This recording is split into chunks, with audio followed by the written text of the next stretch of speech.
Now, there's a looming crisis in educational institutions as the Teachers and Educational Workers Union, TEWU, is set to withdraw its services across the country over the failure of the Fair Wages and Salaries Commission to complete the review of their working conditions. For close to 2 years, TEWU has been at the table with the Fair Wages and Salaries Commission, negotiating new terms to replace the old one, which expired in 2008. The union in December 2020 threatened to lay down their tools if the commission failed to complete the negotiations. As schools reopen, the union, made up of non-teaching staff of public universities, has elected Wednesday, January 13, which is today, to begin the strike. Mark Denshira-Kranche is General Secretary of TEWU. He'll be speaking to us much later on their intended strike, but he tells us this morning the union is meeting the Fair Wages and Salaries Commission over their grievances and will relay outcome of that meeting to us. But El Ankara is the head of public relations at the Fair Wages and Salaries Commission, joining us with more. Good morning to you, El. Thank you so much for your time. Is it true you're meeting TEWU this morning over their grievances? Good morning, Mama V. Yeah, we are meeting them tomorrow. We've written to them. We wrote to them yesterday. We are hoping they are able to make it tomorrow so that we settle the issue. So conditions of service expired back in 2008 in terms of the grounds on which they can stand to negotiate. Why has it taken such a long time? And this is a very common question. Why hasn't this been resolved?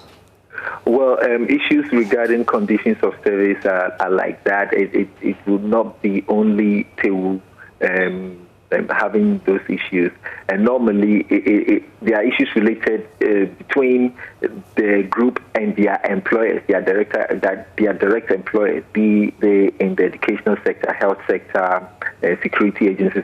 Normally those things are directly lined, and it takes a lot of considerations before some of these things are settled, because we have a single spine salary structure right now where you have to make sure anything cuts across board. So there are some allowances and stuff that cut across board, and there are some that are institution or group specific that are dealt with. So you take them one after the other. So that's why it might have taken so long. But then for TEWU, Fair Wages and Salaries Commission, we started negotiating with them in 2019.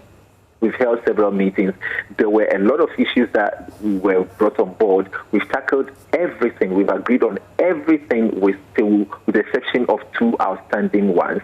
And the understanding was that the two parties, that is Fair Wages and TEWU, sit down and come up with scenarios on how to apply that. So that's what we are on right now. You will understand that December has been quite a hectic year, and Fair Wages doesn't take unilateral decisions on these things.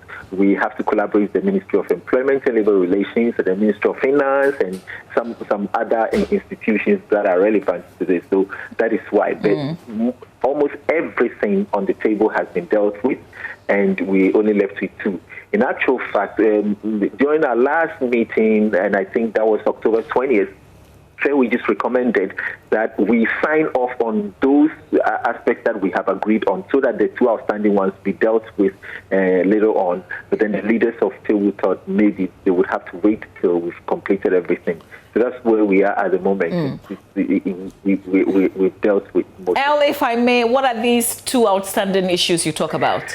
I would rather TEWU told you that, because it is not healthy practice for us to mention issues related to conditions of service in public. They are confidential issues. So when we come out saying, okay, we've done A and B and C for them, and we are left with this and that, it looks as if we're trivializing the issue. So if they will want to tell you, that'll be fine. Then we can respond to it at the moment. If you and for you, if you wouldn't mind, after the interview, I'll tell you that on an embargoed understanding. Okay, El, so let's move forward with this then. Is TEWU the only outstanding issue when it comes to the educational sector? Are they the only group negotiating with you and happy? No. When it comes to negotiations of this, you complete one and then another one comes up. So, for issues that have gone to the point of strike, no, there is no other group. And even for this strike, we are quite surprised because we did not declare a deadlock. There is no end to the negotiation. It is something that is ongoing. We just came on a hold so that we complete the other two. So there is no such development. What, in your view, made them unhappy to take this position of a strike? Let me give this a long stretch. I wouldn't say that maybe the leaders, the representatives at the table are that, for want of a better word, unhappy because they know the progress of work so far. But I can understand that there will be pressure from the ground, and when it comes to that, the leaders have to find a way of navigating between their members and then the Fair Wages and Salaries Commission. If you check the letter that was sent regarding this strike, it came from Kumasi, I think KNUST. So it could be about information flow within the membership and leadership of TEWU. But then the important thing is the issues are brought on board and we deal with them. I'm sure the Fair Wages and Salaries Commission understands, especially because we've taken such a long break in education, that we can afford to have strike actions around this time that would disrupt this calendar any further. So in the interim, is there something that the Commission intends to do to stop them from embarking on this action? Yeah, that was why we took the preemptive move. We made a preemptive move to invite them tomorrow. You know, when a group threatens strike like that, National Labour Commission gets uncomfortable. The immediate decision they will take will be to invite both parties to the Labour Commission and then urge us to go back to the negotiation table and trash out whatever the issues are. So on our past affair with this, we said, why do we have to wait till maybe Labour Commission invites us? We took the initiative yesterday and invited them. The letter is... But it's interesting, El, not to cut you, it's interesting. Why didn't you invite them before the notice of the strike? Well, I know where you're taking this, as if, why do you wait for a crisis before you go about chasing it? That's not, like I said, there was no sign of discomfort between the negotiating parties. We were at the table, we understood that we completed this number, we are only left with two. There is work going on. It isn't like, okay, we've dropped two, we've come back to lean back, enjoy Christmas, drink Sprite, and have fun. No. The work is being done on the two. Remember, when it comes to salary issues in the public sector, you don't take unilateral decisions. We are working with the Ministry of Employment, with the Ministry of Finance, and other government agencies. Now, when you take a decision on TEWU and non-teaching staff, you have to be careful how that decision affects teaching staff.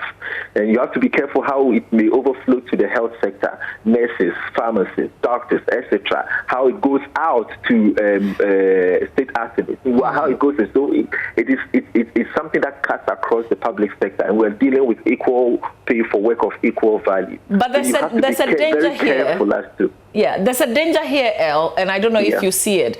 Because once one party takes this position in terms of gives notice of an intended strike, and you call them to the table immediately, you would have another group rise up to give notice of a similar action, thinking that is what will make you call them quickly back to the table.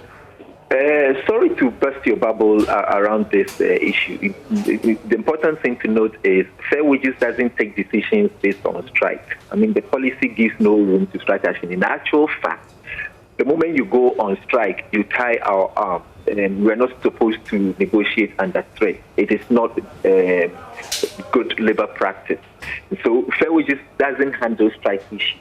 It is National Labour Commission that handles strike issue, like I mentioned earlier. Yeah, but in this case, you said you've been proactive. But the point is, we're being proactive.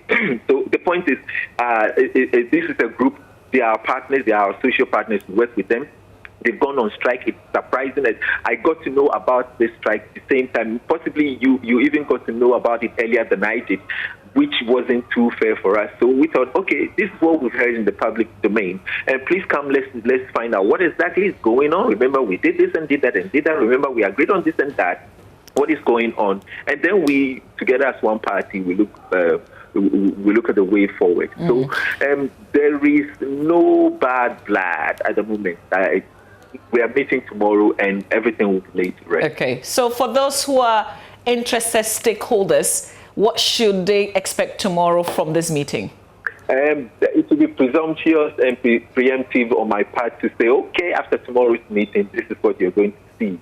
I wish I could determine that now, but that's almost impossible. The parties will meet and will settle issues, and definitely I'll keep you posted. We'll leave it here then. El Ankara speaks for the Fair Wages and Salaries Commission. We've been talking on the back of that notice given by TEWU of a strike.